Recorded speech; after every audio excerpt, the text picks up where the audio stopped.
I have always been interested in paleontology ever since I was a kid. I mean, lots of people go through such a phase. I like to think that mine has evolved into a more academic understanding, but that's a little self-aggrandizing.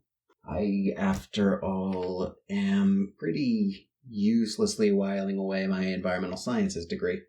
One theory that I see repeated in educational contexts, in pop science articles, in every single fun facts about dinosaurs for like 8 to 12-year-olds, or if you're Allie, 4 to 28-year-olds.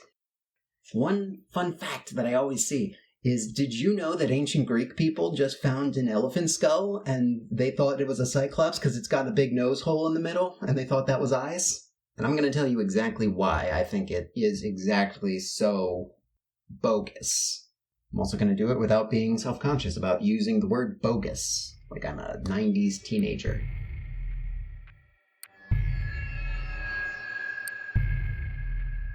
My name is Allie. 2.5 weeks ago, my cousin Adam disappeared under mysterious circumstances. The only way to find him again is by solving the mysteries of the monster world.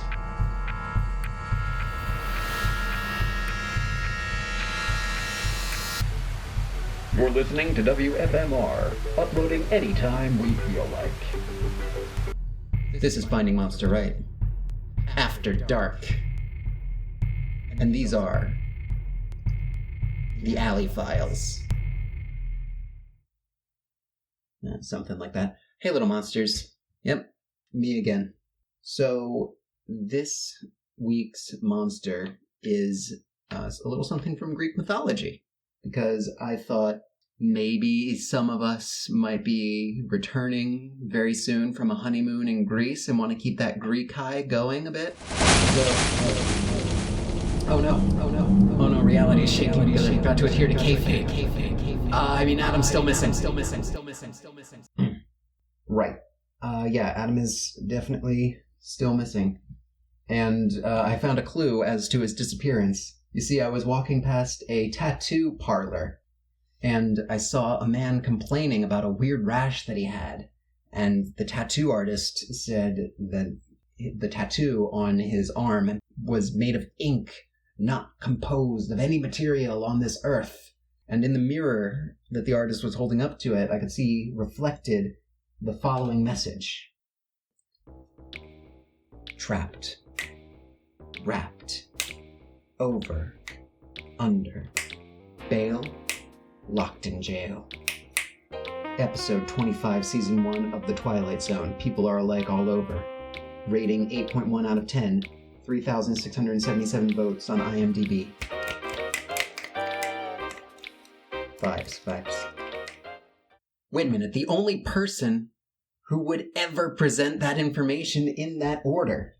The episode number in the season, the name of the show, the episode title, and then the ratings and number of ratings on IMDb is Adam. Adam must have sent this message somehow. But how? The mystery continues. Keep listening to follow the meta plot of our goofball monster show. Now, Cyclopses, Cyclopes, elephants. Who came up with this theory in the first place, even? The answer to that question is Professor Othniel Abel, an Austrian academic who was born in 1875 and passed away on July 4th, 1946. He proposed in the year 1914 that ancient Greeks may have found the skull of a dwarf Sicilian elephant, Paleoloxodon falconeri, a species of elephant that washed up on a small island and, not finding sufficient food to grow to large elephant sizes, gradually evolved to be smaller, a phenomenon called insular dwarfism. You can see the same thing in Homo floresiensis, or, Allison, think of a second example. A second example. Nailed it. Now, Othniel Abel made this proposal, and he was not a folklorist, not a classical historian, not any kind of anything relevant to that claim. He was a paleontologist. But maybe he had a really good understanding of what people would think when they looked at a skull. Maybe they had a really good understanding of how human beings worked. Well, about that. So, Athenio Abel took part in an anti-Semitic riot in 1897. Following World War I, he claimed that his university was under attack by a conspiracy of Jews and leftists. He took part in a campaign to defraud and intimidate Jewish and leftist professors, and he described seeing the Nazi flag flying over the University of Vienna as the happiest day of his life. Whoops! Uh-oh. We got a Nazi on our hands, folks. We got a Nazi elephant Cyclops theory. So we're going to attempt to take this guy's little idea here and just push it off into the dustbin. And to do that, we can't just use what is technically ad hominem. Yeah, just pointing out that he's a Nazi and therefore throw away this theory. That is ad hominem. However, let's not trust the Nazi scientist feels like a pretty uncontroversial statement. So let's talk turkey, let's talk trash, and let's talk about elephants, and let's talk about skulls. Let's pretend we are in a time before myth. We are ancient Greeks. We are going around to a bunch of islands, Sicily, I assume, and we find a skull, a dwarf elephant. We don't know that it's a dwarf elephant. We just have the skull in our hands. Now, when I say dwarf elephant, I mean that it's about maybe 3-4 feet at the shoulder. Now, if we're looking at this skull and we don't know what it is, I am a hunter, a farmer of some kind. I live around domesticated animals, most likely. I've probably seen a skull before of an animal, right? And I might have some understanding of what a human skull looks like. I possess one, in any case, and I should be able to tell just from looking at this that this is an animal skull and not a human skull. The little hole that connects to the spinal cord is on the back of the head, not the bottom, suggesting that it has a quadrupedal stance. It has a big, thick jaw and grinding teeth, more like those of a cow or a goat, although elephants are related to neither directly. But as a large herbivore, things tend to evolve similarly. There's a big hole in the center of the thing, yeah, but it's clearly two conjoined circles rather than one big circle. And if I know what a skull is, I know what an eye socket is. I just feel like that's true, Also, if I think that's the eye, where do I think the nose goes? If I know anything about skulls, I know that there's supposed to be a nose hole. And what do I think the real eye holes are? Do I think those are ear holes? What do I think the ear holes are then? None of it tracks, none of it scans, and most importantly of all, if I'm looking at an elephant skull, what's the most important thing on an elephant skull? Just looking at it and assessing the features. The tusks. No depiction of a Cyclops from the ancient world or from any depiction before this 1914 Nazi theory and its popularization ever depicts a Cyclops with tusks.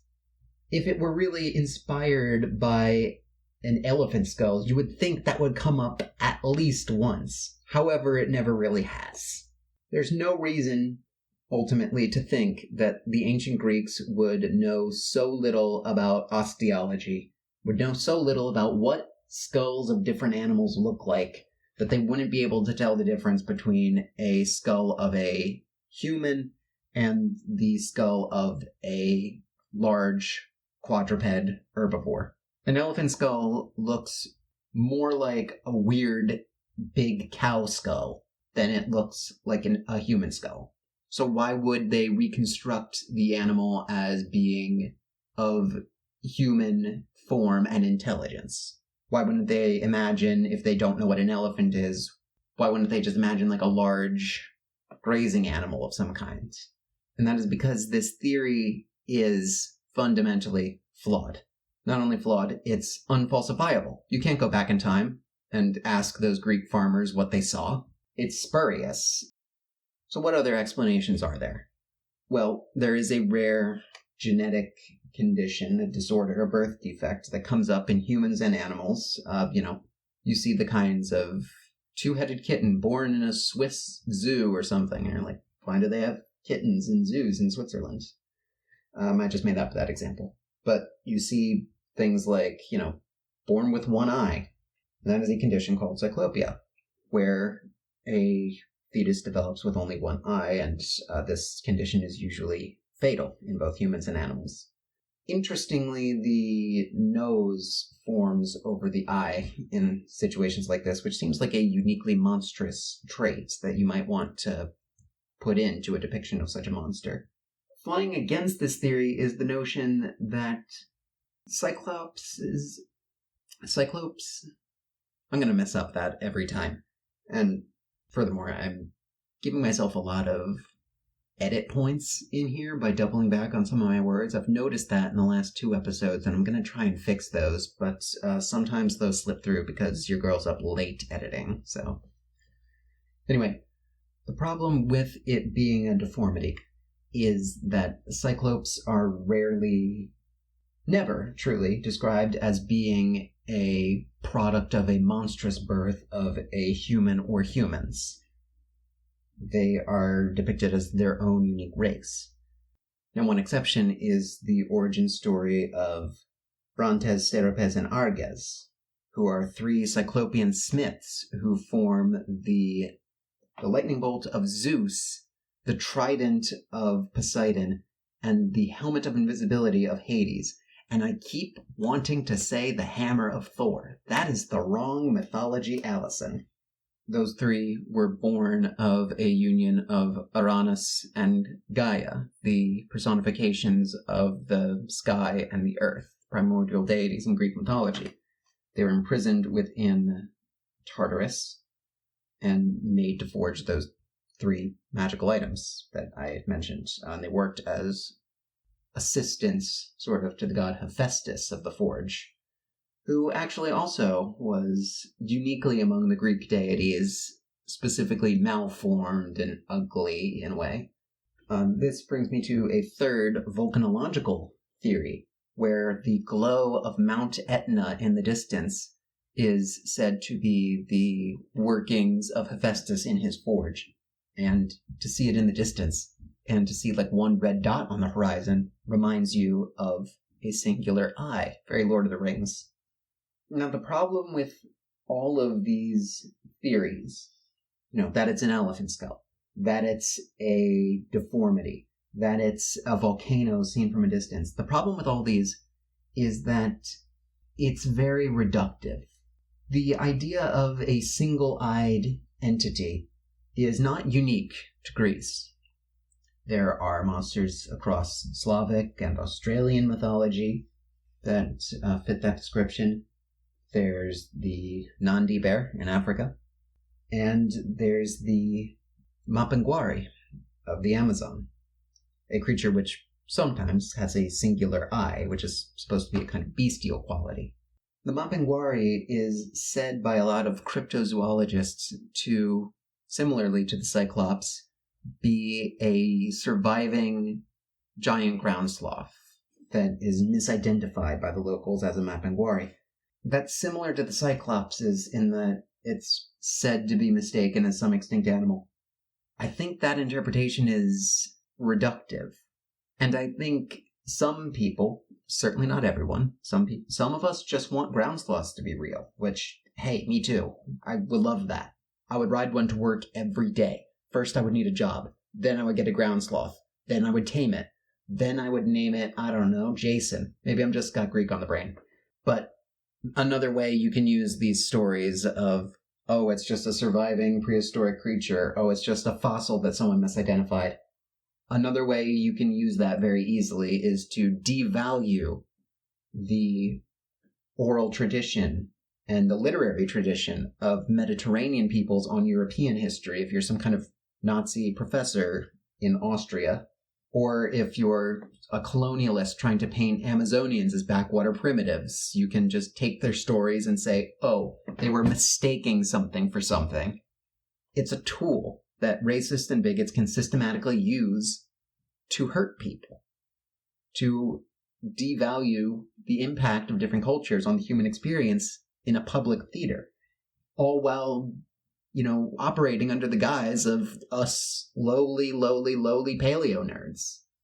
They're hiding in our ranks. It's like Secret Invasion, and just as shitty as Secret Invasion. So, what do I think is the origin of the Cyclops myth? Do I think there is one? Do I think it's necessary to look at things that way? Well, I think I have an idea. The symbol of a singular eye is, like I said, widespread across the world. And, Odin has a single eye because he traded one of his eyes to the Norns in exchange for wisdom. I would draw a distinction between a character that already has an existing pair of eyes and just cuts out one, and creatures that naturally have only one eye. There's the third eye in South Asian tradition that also represents a kind of power and a kind of wisdom and being able to see beyond seeing, see what the regular eyes can't. But I think rather than looking at a mythical or symbolic approach, I think the origin of a singular eye as a symbol comes from the brain's natural ability. When you look at something, I'm not imagining my eyes operating as two independent units. The brain takes the input from both eyes and puts them together into a single image. When I imagine my field of vision, it's like a cone that comes to a single point. So I think it's not a huge stretch if you're imagining monstrous qualities, if you're taking the human form and just changing it up a little to make it scary and different and monstrous. You could imagine sharp teeth, big claws, very big, very strong. You could also pretty easily imagine big singular eye, big, strange alien feature for a monster to have. I think that's why the symbol exists, but crucially I'm not making the claim that that's what it means. I don't think that taking these just so stories as gospel is the right move.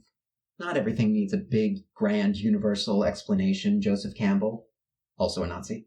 It feels like if you're trying to look for the history of the Cyclops in science, in observation of natural phenomena, it feels like you're only seeing half as much as you could. Like half seeing something.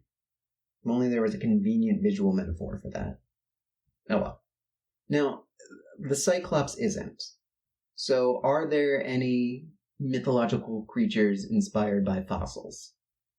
Well, it's inarguable that sort of, a little bit. In 1335, a woolly rhino skull was discovered in Klagenfurt, Austria, and was preserved in City Hall for centuries until in 1840 it was identified as a woolly rhino. But before that, it was actually used as the basis for a very rhinoceros-like sculpture of a lindworm. The same statue had a statue of Heracles added to it about 100 years later, and that statue is very funny because it has a very big anachronistic mustache.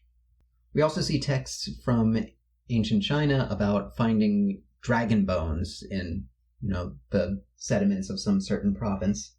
And in both cases, I don't think people found dinosaur bones and said, oh, I'm going to invent dragons now.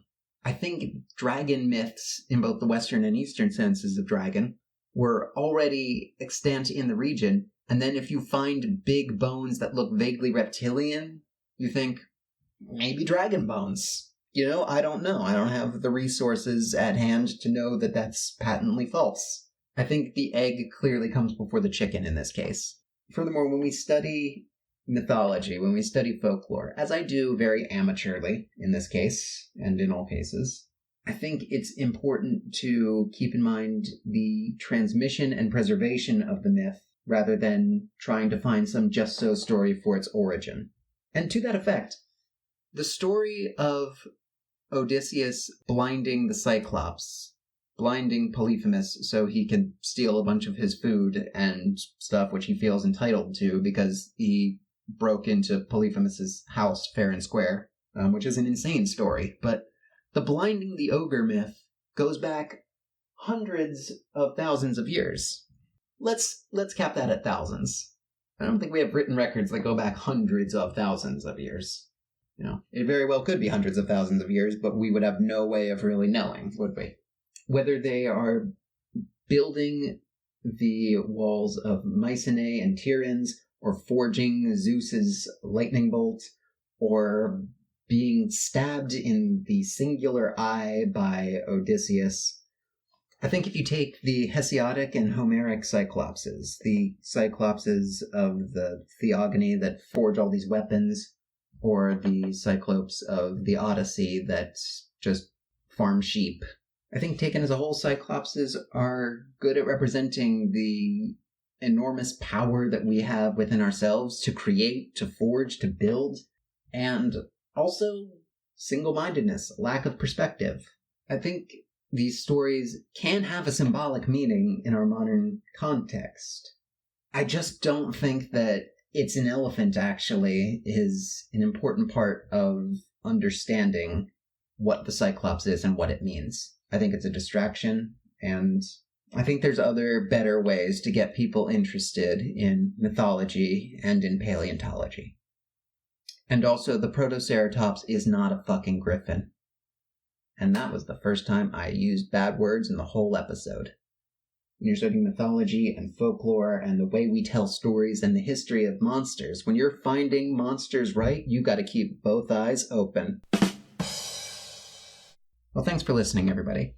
If you want to go a little more in-depth with some people who did more than 1 week of research on this topic, you can check out one of the books that I read for this episode, which is Cyclops, The Myth and Its Cultural History, by Mercedes Aguirre and Richard Buxton, published in 2020.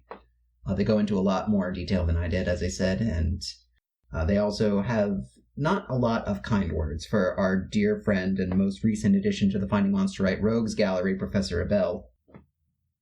Thank you for listening. I'll see you later. Man, if Adam were here, I'd be doing so many more eye jokes.